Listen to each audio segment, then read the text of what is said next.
What if everything you know about the Dark Ages is wrong? You've probably heard the term before. Maybe you picture a time of ignorance, despair, and knights stumbling around in rusty armor. But what if that image is more myth than fact? The Dark Ages weren't some thousand-year void of progress. They were a time of transition, resilience, and surprising innovation.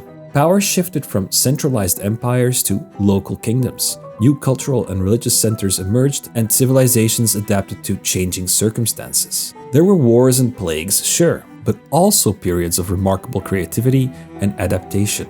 So, what really happened after the fall of Rome? Why do we still call it the Dark Ages? And most importantly, how dark were they really?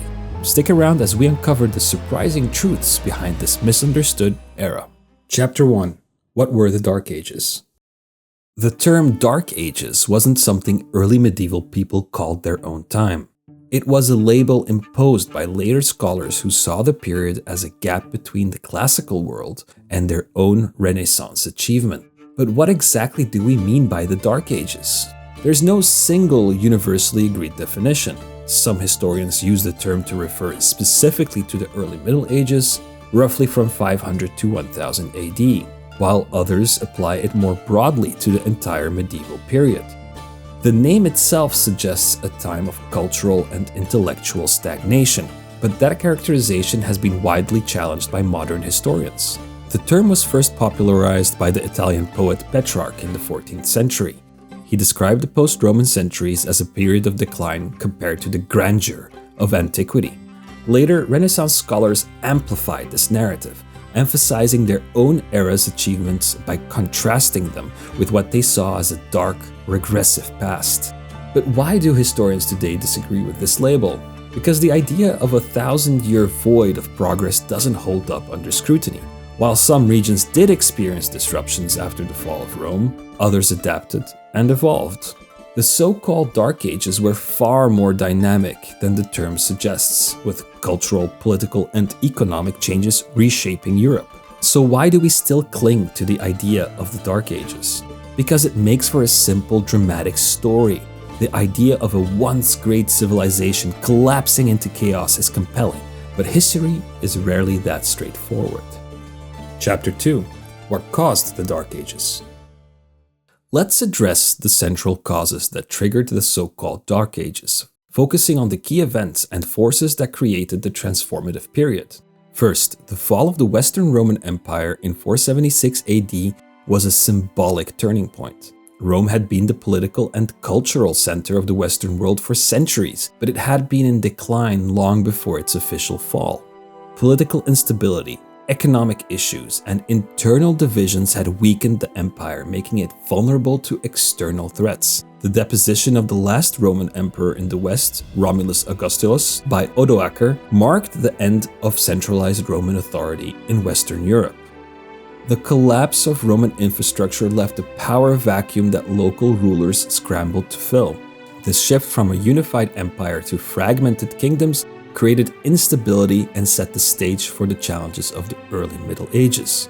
Another critical factor was the series of migrations across Europe. Groups like the Visigoths, Vandals, Lombards, and the Anglo-Saxons moved into former Roman territories, establishing new kingdoms and displacing native populations. These migrations reshaped the cultural and political landscape of Europe and contributed to the fragmentation of power. Climate change also played a significant role. The late antique Little Ice Age, around 536 to 660 AD, brought colder temperatures and unpredictable weather patterns. Crops failed, leading to widespread food shortages, and communities were forced to migrate in search of more stable environments. In addition to migrations and climate change, ongoing conflicts and invasions exacerbated the instability. Viking raids beginning in the late 8th century brought devastation to coastal regions, destroying communities and disrupting trade networks. The Battle of Tours in 732, where Frankish forces under Charles Martel defeated a Muslim army, marked a turning point in European history. It halted the northward expansion of Islamic forces and solidified the Frankish kingdom's influence in Western Europe, laying the foundation for future political structures. These combined factors, political fragmentation, migrations, climate change, and ongoing conflicts, created a period of profound transformation. as new kingdoms emerged and power shifted across Europe. The continent faced growing external threats. Societies had to adapt to new realities, building new political structures and cultural identities in the process. Europe wasn't collapsing, it was evolving. Chapter 3: How dark were the Dark Ages? Let's start by addressing the challenges of this period. The early Middle Ages were marked by constant warfare and migrations that shaped the map of Europe. The Viking invasions beginning in the late 8th century brought another wave of violence and instability. One of the most notorious early raids occurred in 793 AD, when Viking warriors attacked the monastery in Lindisfarne, an island off the northeast coast of England. The raid shocked the Christian world. Lindisfarne wasn't just a religious site, it was a center of spiritual learning and protection. Monks were killed or enslaved, sacred relics were stolen, and the once peaceful island became a symbol of vulnerability. This assault marked the beginning of an era of fear and uncertainty for many coastal communities across Europe. The attack changed perception of safety. Suddenly, places that had been seen as sanctuaries were no longer safe.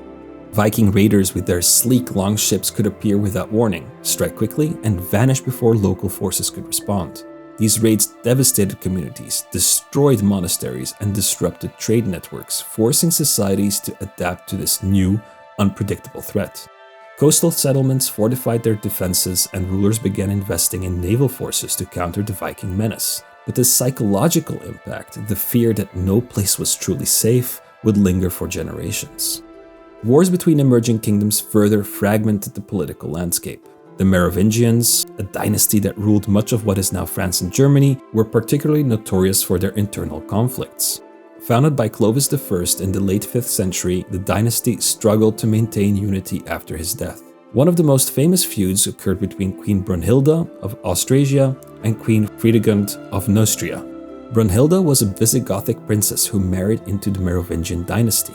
Known for her political acumen, she sought to maintain power in Austrasia through strategic marriages and alliances. Fredegund, on the other hand, was a former servant who rose to power through cunning and ruthlessness. Their rivalry involved decades of warfare, assassinations, and political intrigue, leaving much of the region in turmoil. The power struggles between Brunhilda and Fredegund laid the groundwork for more centralized rule under the Carolingians. When Charlemagne came to power, he built on this legacy by strengthening royal authority and reducing the influence of rival noble factions, setting the stage for a more unified medieval Europe. Famines were a constant threat in the early Middle Ages, with communities at the mercy of unpredictable weather and agricultural instability. The period saw frequent crop failures, particularly during the late antique Little Ice Age, which brought colder temperatures and wetter conditions. For example, a series of famines struck in the 6th and 7th centuries, devastating entire regions. These food shortages forced populations to migrate in search of more stable environments, further destabilizing communities already grappling with political fragmentation. Malnutrition weakened populations, making them more susceptible to disease, while local economies collapsed under the strain of ongoing food crises. And then there were the plagues. The Justinian plague, which struck in the 6th century, is considered one of the deadliest pandemics in history. Named after the Byzantine Emperor Justinian I, the plague is believed to have originated in Egypt before spreading to Constantinople and beyond through trade routes. It wiped out large portions of Europe's population. Estimates suggest that up to 25 million people died during this outbreak, drastically reducing the workforce and crippling the economy. The lack of medical knowledge at the time meant that diseases spread rapidly and were often fatal. People were unaware of how the disease spread, attributing it to divine punishment or bad air. This fear led to social and economic upheaval, with entire villages abandoned and cities struggling to maintain order amid the devastation. Peasant life during the early Middle Ages was harsh and unforgiving. Most peasants lived in small, cramped homes made of mud and wood, with thatched roofs that barely kept out the elements. These homes were often shared with livestock to provide warmth during the colder months. But the downside was that they were dark, smoky, and plain unsanitary. Poor ventilation and a lack of hygiene meant that illness and disease were a constant threat. Life expectancy was low, and even surviving infancy was no guarantee of a long life.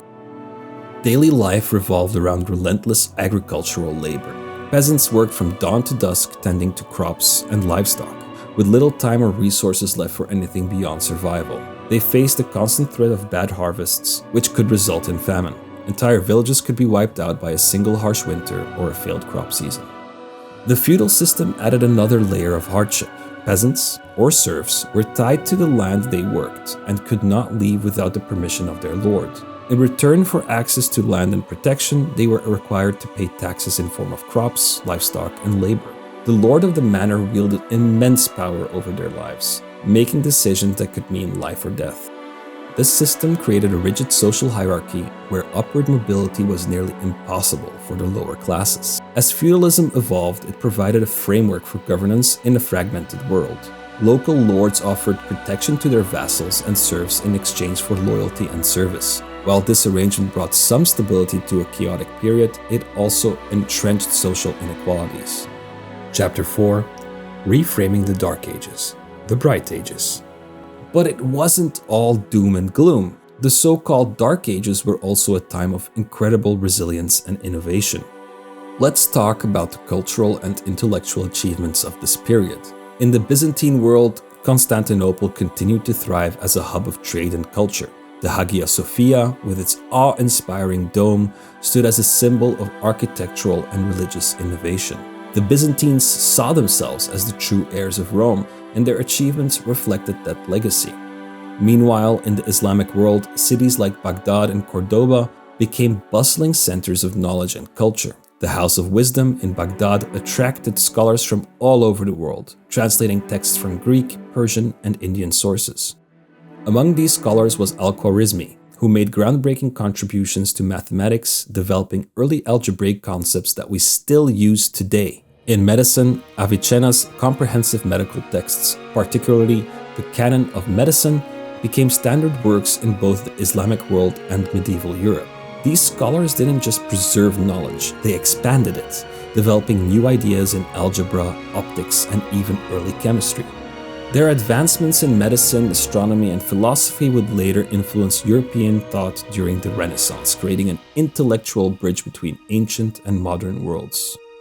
In Western Europe, practical innovations during the early Middle Ages focused on small-scale agricultural and trade improvements. Monastic communities played a significant role in preserving farming techniques and managing estates, which helped stabilize food production in local regions. Simple but effective tools like the ard plow, which was suitable for lighter soils, remained in use, while local trade networks allowed for the exchange of surplus goods. These modest advancements laid the groundwork for future agricultural improvements in the later medieval period.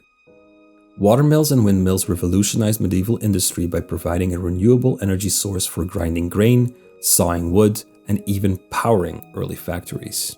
Trade networks in the early Middle Ages were primarily local, with markets centered around monasteries and towns. Long-distance trade routes, though diminished compared to the Roman era, still connected regions across Europe, the Mediterranean, and the Islamic world. Monastic centers often became hubs of economic activity, fostering the exchange of goods and ideas. The revival of coinage under Charlemagne also helped to facilitate commerce and stabilize regional economies, creating a framework for the economic recovery that would gain momentum in the High Middle Ages. Charlemagne's reign marked a cultural and intellectual revival known as the Carolingian Renaissance. He introduced educational reforms such as the establishment of schools attached to monasteries and cathedrals, and standardized Latin script, making texts more accessible across his empire. These efforts laid the groundwork for a more unified and educated medieval Europe. In 800 AD, he was crowned emperor by Pope Leo III, marking the symbolic revival of Roman authority in the West. Charlemagne's reign laid the groundwork for medieval Europe's political landscape. His efforts ushered in what historians call the Carolingian Renaissance, a cultural and intellectual revival that challenged the notion of the early Middle Ages as a stagnant era. The Carolingian Renaissance wasn't just about copying old texts, it was about ensuring that ideas continued to evolve. Key texts like Boethius's The Consolation of Philosophy and Isidore of Seville's Etymologia were preserved and studied alongside practical works on farming, law, and medicine. These texts weren't just preserved, they were adapted and expanded to meet the needs of the changing world, laying the intellectual groundwork for future advancements. In newly established schools, classical works from Rome and Greece were studied alongside new interpretations, creating a bridge between ancient wisdom and medieval innovation. So, were the Dark Ages really as dark as we've been told? The answer, as always with history, is more complex. While Europe faced significant challenges, wars, plagues, famines, and political fragmentation, even amid the turmoil, people found ways to survive, adapt, and build the foundations of the modern world. But here's the thing, history is rarely black and white. The idea of a 1,000-year void is a myth created to simplify a complex story. In reality, the so-called Dark Ages were anything but stagnant. They were a time of transformation and growth. If you enjoyed uncovering these surprising truths, hit that like button, leave a comment, and subscribe. See you in the next one.